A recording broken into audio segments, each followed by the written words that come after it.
In the heart of Norse mythology lies a prophecy so terrifying, so catastrophic, that even the gods themselves fear its coming. This prophecy is known as Ragnarok, the final battle, the twilight of the gods, the end of all things as they are known. It is not just a battle between gods and monsters. It is a cosmic upheaval, a symphony of destruction where chaos reigns supreme and suffering touches every corner of existence. Tonight, we delve deep into this apocalyptic vision, unveiling the fate of each god and answering the question who, if any, will survive Ragnarok. The story begins with the world in disarray. For countless ages, the gods of Asgard have ruled, keeping order amidst chaos. But nothing lasts forever. Slowly, the world begins to crumble. Signs of Ragnarok creep into existence like whispers in the dark. The first omen is the death of Baldur, the shining son of Odin, whose purity and goodness once symbolized hope. Betrayed and slain, Baldur's descent into Helheim marks the tipping point. With his death, the gods know Ragnarok has begun its march, but the suffering has only just started. The world grows colder, harsher. Fimbulwinter, a relentless winter lasting 3 whole years without summer, settles over the earth. Snowstorms rage, the sun and moon are swallowed by wolves, plunging the world into darkness. Humanity descends into chaos, brother turning against brother, fathers fighting sons. War, famine, and bloodshed dominate. Even the mightiest gods watch helplessly as Midgard burns, knowing full well that their end draws near. Then comes the shattering of the very foundations of existence. The great world tree, Yggdrasil, begins to tremble.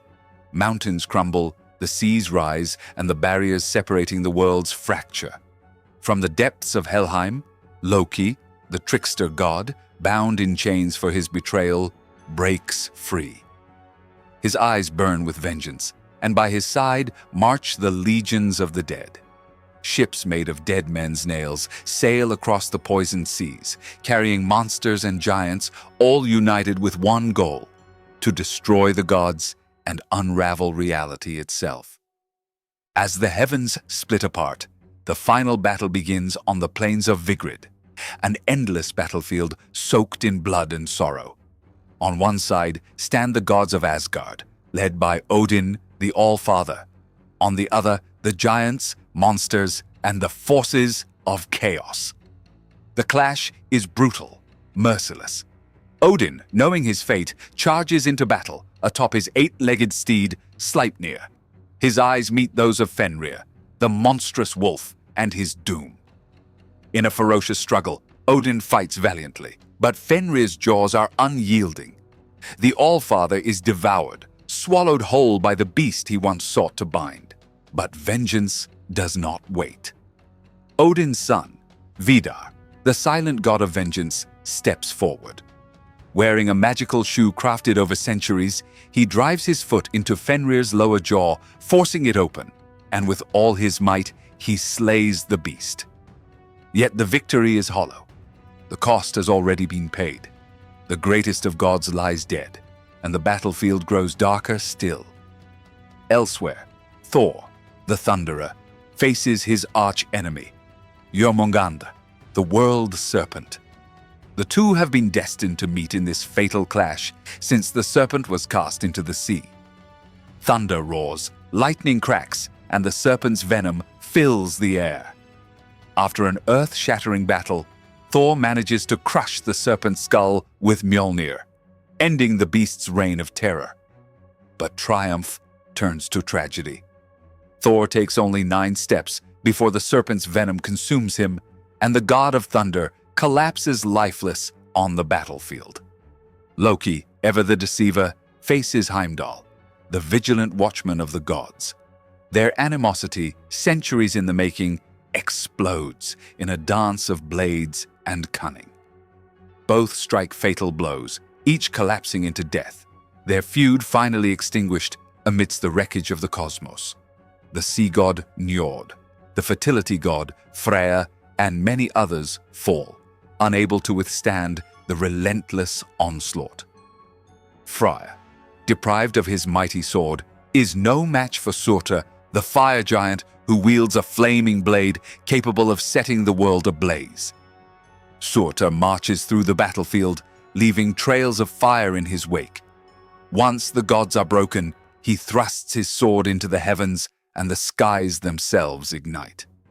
Flames engulf Asgard, Midgard, and every realm connected to Yggdrasil. The entire cosmos is set ablaze, collapsing under the weight of its own destruction. Yet, amid the chaos, the question remains, who survives? The prophecy tells us not all is lost. A glimmer of hope flickers through the smoke and ash. Hidden within the branches of Yggdrasil, two humans, Leif and Lifthrasir, survive the cataclysm. They emerge after the flames die, destined to repopulate the earth. Their survival symbolizes life's persistence, even after utter annihilation. Among the gods, few remnants endure. Vidar, who avenged Odin, survives the battle. So does Vali, another son of Odin, born for the purpose of avenging Baldur. Baldur himself, long trapped in the underworld, returns after Ragnarok's fires cool. Alongside him stands Hoda, who was manipulated into Baldur's death, but is now given a second chance in the reborn world. Thor's sons, Modi and Magni, also survive, inheriting their father's mighty hammer, Mjolnir. These surviving gods and humans gather on the empty, desolate plains, staring at the smoking ruins of what once was. The great halls of Asgard have fallen, the rainbow bridge shattered, the World Serpent slain, but life scarred and battered endures. It is not a triumphant survival. It is survival born out of ash, chaos, and immeasurable pain. The gods who survive carry the memory of those who fell, the price of their own existence written in the blood and suffering of Ragnarok. The new world will rise, green and fertile, but it will forever carry the echoes of screams, the clash of steel, the fire, and the shadows of gods who fought and perished. This, perhaps, is the lesson woven into the myth of Ragnarok, that even in the face of absolute destruction, where pain and chaos consume everything, something endures. Not unscathed, not unchanged, but enduring nonetheless. So, when the question is asked, which gods will survive Ragnarok? The answer is not merely a list of names. It is a reminder of resilience after unimaginable loss, of light flickering in the void, and of a cycle that continues no matter how many times it collapses into chaos.